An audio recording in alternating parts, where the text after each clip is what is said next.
right, Money Mondays with Melody Hobson, and Melody is president of Ariel Investments, a Chicago-based money management firm that serves individual investors and retirement plans through its no-load mutual funds and separate accounts. Additionally, she's a regular financial contributor and analyst for CBS News and CBS.com, and you can find her on Twitter and Instagram at Melody Hobson, and every Monday on the Tom Joyner Morning Show. Good morning, Melody. Good morning. All right, it's time, huh? It's time to get ready for another open enrollment season? They feel like they roll around every few minutes, but once a year, it's usually in the fall, and it's a period of time that you look at a lot of the benefits that you get at your company and make changes to them. And I'm not just talking about health care and health insurance. It's everything from health insurance to life insurance to maybe you get public transportation benefits, retirement benefits. Usually there's a lot in there, and it's a very, very important time, which is why I always focus on this period. A lot of people dread anything related to money. They have a lot of anxiety around it, and believe it or not, because of that, a large percent of workers never change their benefits when this time comes around. Because they don't want I really to. encourage people to take a look. They don't want to. Why? They often feel like, nothing happened. There's no need to look or do anything. And I say it's just the opposite. This time is extremely important to one's financial health and security, and getting it right can be, the difference between financial success and financial ruin. So it really is something that I want to make sure that people focus in on when this time rolls around. Okay, so how should people choose their health care plan? Well, the thing about the healthcare plan, it's not that easy a question to answer on a few-minute interview on the radio. But what I would say is that most people are likely to come across abbreviations like HMO or PPO, and these stand for, HMO stands for Health Maintenance Organization, PPO stands for Preferred Provider Organization. Try saying that one a lot fast. Preferred Provider Organization.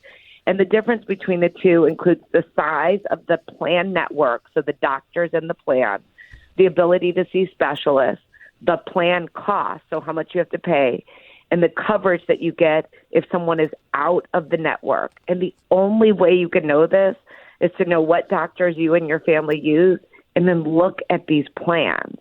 And the thing about them is they're not static. They change. Really. That is why it's something you want to take a look at. And then you have the question of, do you do the high deductible, the high premium, the low deductible? Those are those questions.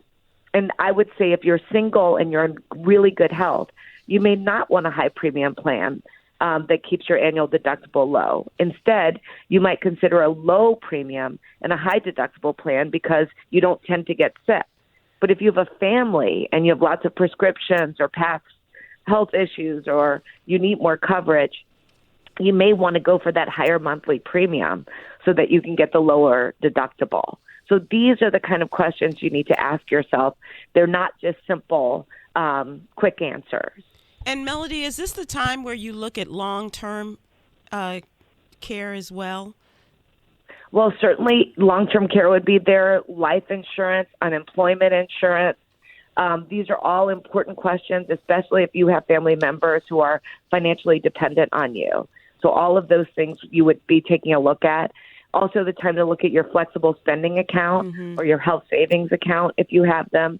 So depending on what you spent this year, you may want to change the amount of money you put away for 2020.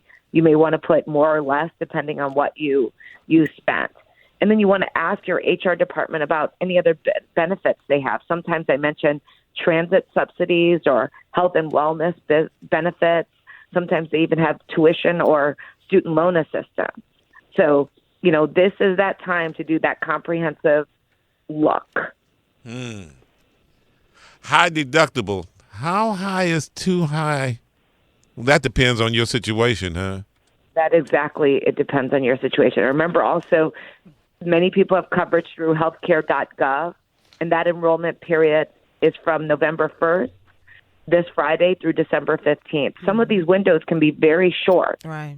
And also remember if you've had any change, like had a child, lost your health care coverage from before, gotten married. Again, another reason to look at all of that. Okay. And especially if you are covered under your spouse's plan, that discussion needs to be had too, because Which plan is better? Yeah. That's exactly All right. right. More about this on blackamericaweb.com. Money Mondays. Thank you, Melody Hobson.